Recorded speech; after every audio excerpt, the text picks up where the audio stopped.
계속해서 우리 성전 이야기를 하고 있습니다. 오늘은 성전의 이제 가장 핵심적이라고 할 수 있는 지성소, 그리고 그 지성소의 가장 핵심적인 부분에 언약궤를 집어넣는 장면을 이제 보게 됩니다. 여기 혹시 호암사 가보신 적 있나요? 우리가 교인이니까 가기가 좀 애매하지만 예전에 저희가 한번 올라갔던 적이 있습니다. 절에 관심이 있어서 간 건 아니고 좀 이상한 얘기를 들어갖고 한번 간 적이 있었어요. 이제 어떤 얘기냐면 거기 올라가면은 대웅전이라고 그러나요? 대웅전?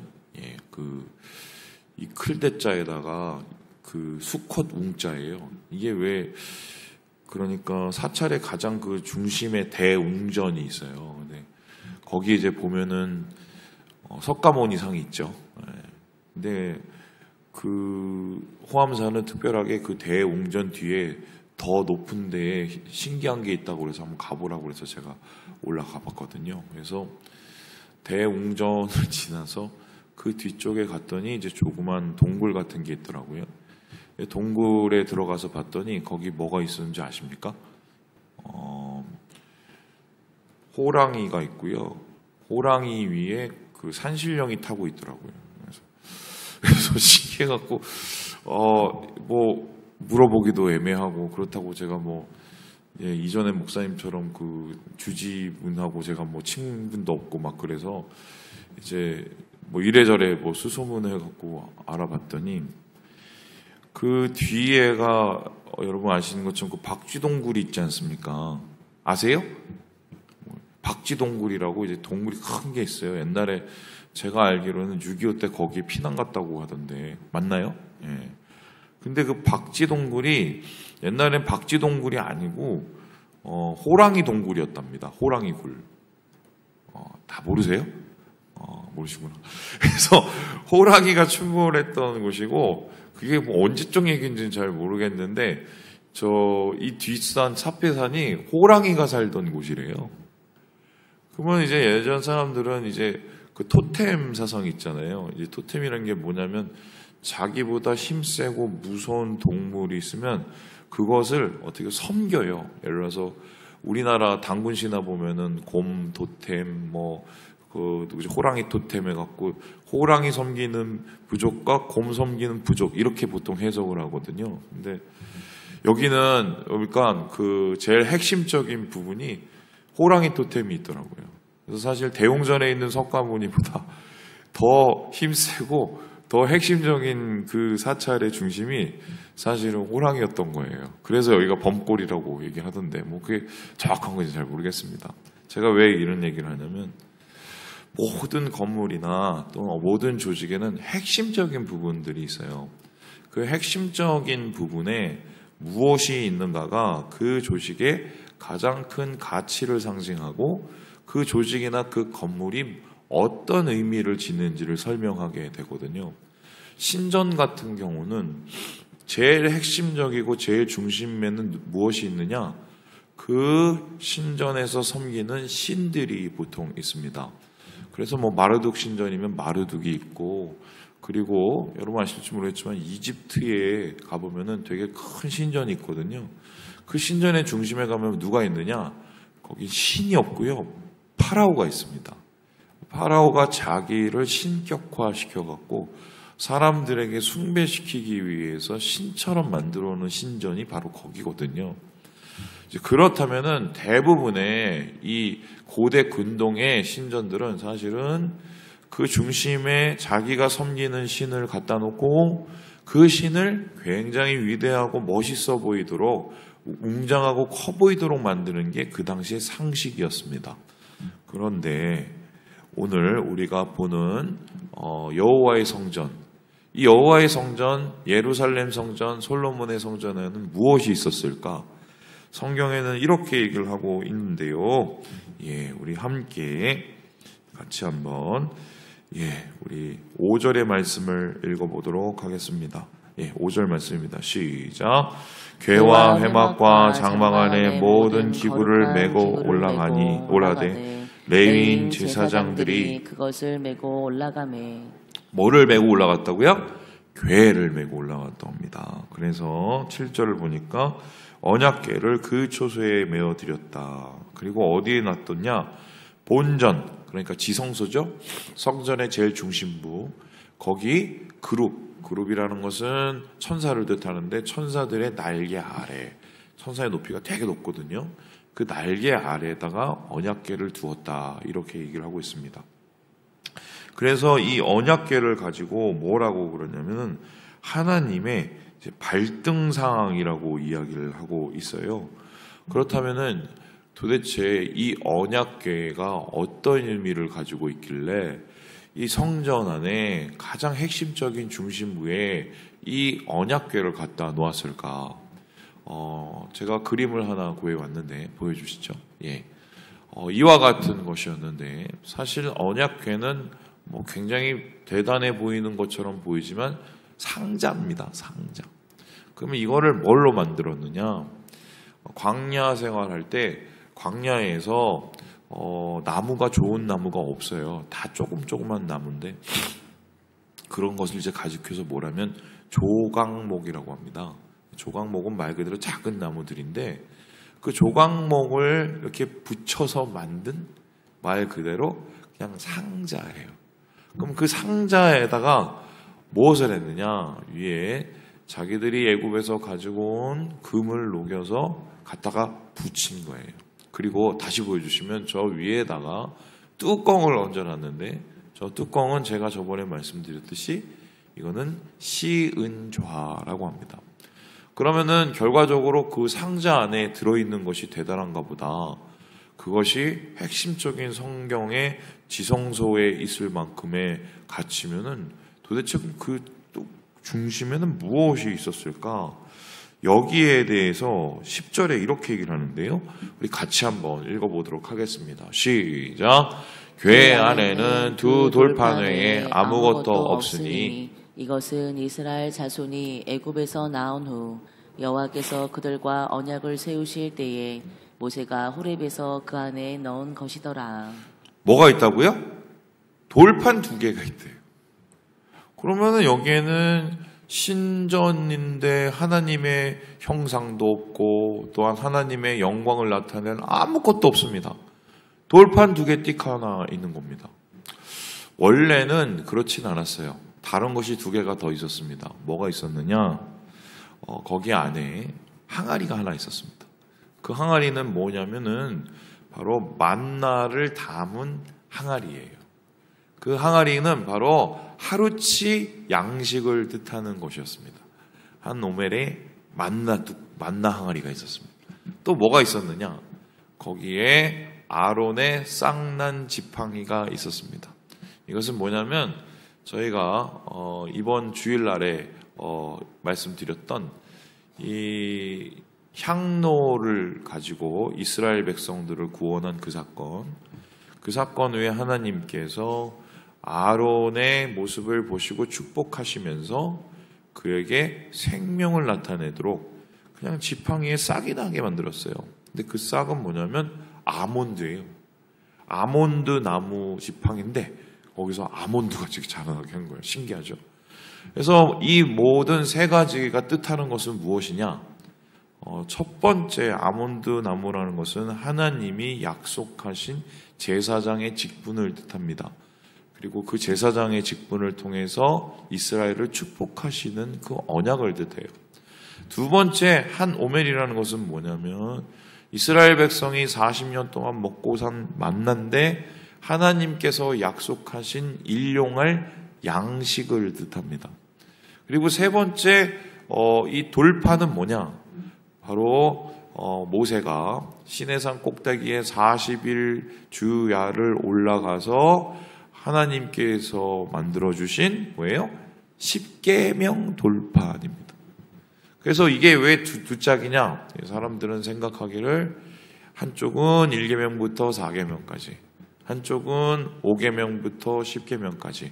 그래서 하나님과 인간 사이의 약속, 한쪽은 인간과 인간 사이에 하나님께서 원하시는 삶의 방식의 약속, 이것이 바로 두 쪽이었을 거라고 생각을 하는데 어쨌든 그것이 이 언약궤 안에 들어가 있었습니다. 물론 그것 중에 2가지는 사라지게 됐어요. 왜 사라지게 됐느냐? 오멜, 그러니까 만나 항아리하고 쌍난 지팡이는 아마 이스라엘 백성들이 이 언약궤를 뺏겼거든요. 어디다 뺏겼냐면 블레셋에 뺏겨버려요. 전쟁에. 그때 엘리도 죽고 그의 아들 비느하스 홈리도 죽거든요. 아마 그때 이 언약궤가 여기저기 막 돌아다니다가 소실된 게 아닌가. 그렇다면 이제 언약궤 안에 딱 2돌판만 남게 된 겁니다.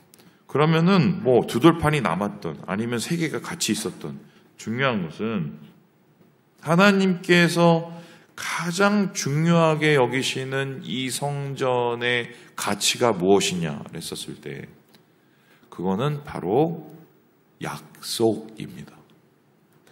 사람들은 생각하기를 대웅전에 가서 석가모니상도 보고 아니면 그 뒤에 가서 호랑이의 산신령이 탄 모습을 보고 거기다가 뭐 절도 하고 뭐 그러면은 마음이 풀릴지를 모르겠지만 우리 하나님께서는 자기의 형상으로 무언가를 만드는 것을 절대로 허락하지를 않으셨어요. 그것을 가리켜서 뭐라고 그러죠? 우상이라고 합니다. 우상을 왜 하나님께서 허락하지 않으셨냐? 2가지 이유인데, 하나님은 영이시기 때문에 형상이 없어요. 영이라는 것을 아주 조금 굉장히 단조롭게 표현하면은 성품이라고 보시면 좀 그래도 조금 이해가 조금 쉽습니다. 하나님은 무엇으로 만들 수 있는 존재가 아니에요. 제한시킬 수 있는 존재. 그리고 왜 하나님께서 우상을 만들지 못하게 하셨냐? 하나님께서는 그래서 우리가 인간을 위해서, 우리 자신을 위해서 하나님을 제한하고 하나님을 구속하는 것을 원치를 않으셨어요.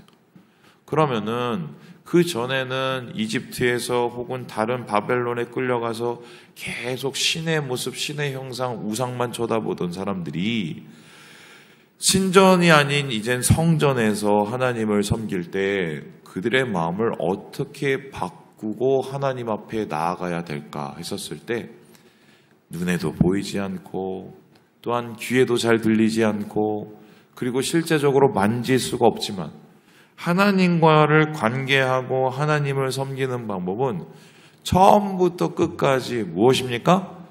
약속이에요.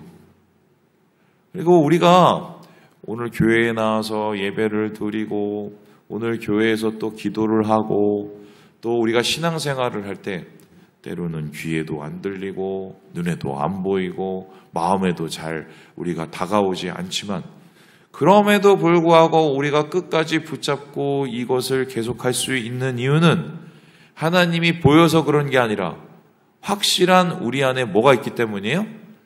약속이 있기 때문입니다. 그래서 우리 하나님은 어떠한 관계 속에서 우리를 지키시느냐? 하나님의 언약, 말씀의 약속 위에 우리를 만나시고 우리를 축복하시고 우리와 함께 하신다. 그렇다면 오늘날 두 돌판은 없는데 그리고 지금 언약궤가 사라졌어요. 그래서 어떤 사람은 이 언약궤가 바벨론에 그때 다 무너졌을 때 이미 그것을 빼돌려 갖고 저기 이디오피아 구스죠 옛날에 거기에 가져갔다. 거기에 보면은 솔로몬 왕의 아들 레미가 있는데 거기에 그걸 숨기고 있다. 진짜 그래서 이디오피아에 가보면 그 언약궤를 숨겨놓은 성전이 있대요. 그래서 우리나라에 또 있는 여행가들이 가서 언약궤를 보여달라고 그랬더니 안 된다고. 그래서 지켜서 빼꼼히 좀 보이는 틈이 있어갖고 거기에 봤대요. 그랬더니 거기에 보니까 아무것도 없더래요. 그래서 거기를 지키는 사제한테 눈에 보니까 아무것도 없는데 왜 없냐고 그랬더니 믿음으로 봐야 보인다고 그랬대요. 그리고 또 한때는 어떤 얘기가 있었었냐면 이 언약궤를 숨겨서 어디다 숨겼느냐 그 한 예루살렘의 바위 동굴 안에다 집어넣었다는 거예요. 근데 그 바위 동굴이 어디냐 알고 봤더니 그 바위산이 골고다 언덕이라는 거예요. 그래서 그 골고다 언덕에서 예수님께서 십자가에 못 박혀 죽으셨을 때 십자가에 예수님의 피가 쭉 하고 내려와서 그 바위 틈을 타고 내려가서 언약궤에 똑 떨어지면서 그 언약궤의 능력이 완성되었다. 이렇게 또 얘기를 하시는 분이 있어갖고 돈을 엄청 들어갖고 그 밑에 가서 진짜 언약궤가 있는지 다 찾아봤는데 엑스를 찍고 뭐 다 했거든요. 있었을까요? 없었을까요? 없어요. 그러면 아마 어떻게 했는지 모르겠지만 하나님께서 그걸 없어지도록 허락하신 거거든요. 이유가 뭡니까? 있을 필요가 없어요. 왜요? 지금은 이 두 돌판 하나님의 언약궤가 우리의 손에 있기 때문입니다. 뭐죠? 요거예요. 요거. 네. 여기 보면은 두 돌판이 있습니다. 두 약속. 뭐죠? 구약? 예. 구약은 오래된 약속. 신약은 예수님이 오래된 약속을 새롭게 갱신한 약속. 바로 예수를 믿는다는 것, 하나님을 믿는다는 것은 이 약속에 위해서 주님을 매일매일 만나는 겁니다. 그래서 하나님께서는 이들을 축복하시면서 이 약속을 잘 지키면 복을 주고 이 약속을 외면하면 하나님께서는 때때로 어떻게 해요? 이들을 처벌하셨는데 오늘 하나님께서 그 끝이 이렇게 끝나요. 우리 함께 14절의 말씀을 같이 한번 읽어보고 마무리해 볼까요? 시작. 제사장들이 그 그름으로 말미암아 능히 서서 섬기지 못하였으니 이는 여호와의 영광이 하나님의 전에 가득함이었더라. 그러니까 지금 이 성전 다 지어놓고 김을 다 만들어서 넣어놓고 마지막 그 활용 점정이네요. 들어가서 지성소 안에 이 궤를 집어넣었더니 정말 그 가운데 하나님의 영광이 내려왔다 이렇게 얘기합니다. 이러면 하나님께서 기쁘게 받으셨다는 것이죠. 왜 이랬을까? 뭐 여러 가지 이유가 있지만 이 지성소에 언약궤를 넣어가는 그 행위조차도 이스라엘 백성이 하나님이 원하시는 뜻을 순종했기 때문이라고 볼 수 있습니다. 그러면 이들이 어떻게 이것을 옮겼느냐? 그림을 제가 한 가지 더 가져왔는데 보여주시죠. 이렇게 옮겼어요. 예전에는 이렇게 안 옮기고 잘해보려고 그래도 그 당시엔 최고였던 소 달구지에다가 옮기다가 난리가 났었죠.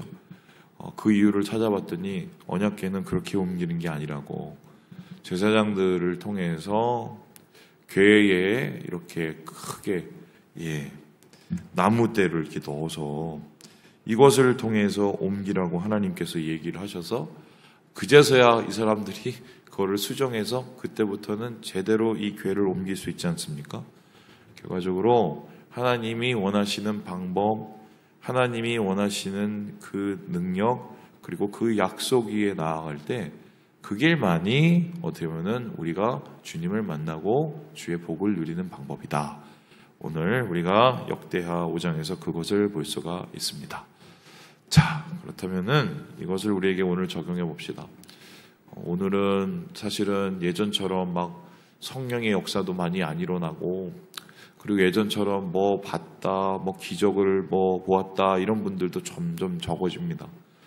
왜냐하면 그만큼 기도를 열심히 안 하거든요, 사실. 하지만 그럼에도 불구하고 우리가 오늘 때로는 잘 들리지도 않고 또한 때로는 우리의 믿음이 흔들릴 수도 있는 그 타이밍에 그럼에도 하나님 앞에 나아갈 수 있는 이유는 내가 잘해서 그런 게 아니라 하나님께서 우리에게 향하신 이 약속이 있기 때문이다. 그래서 기도가 안 되면 가장 좋은 기도는 말씀을 통해서 기도하는 겁니다. 시편을 읽으시고 거기에 있는 그 약속을 믿어보시고 그리고 하나님 앞에 그 기도를 한 절 한 절 올리시면 그게 가장 또 은혜가 될 때가 있습니다.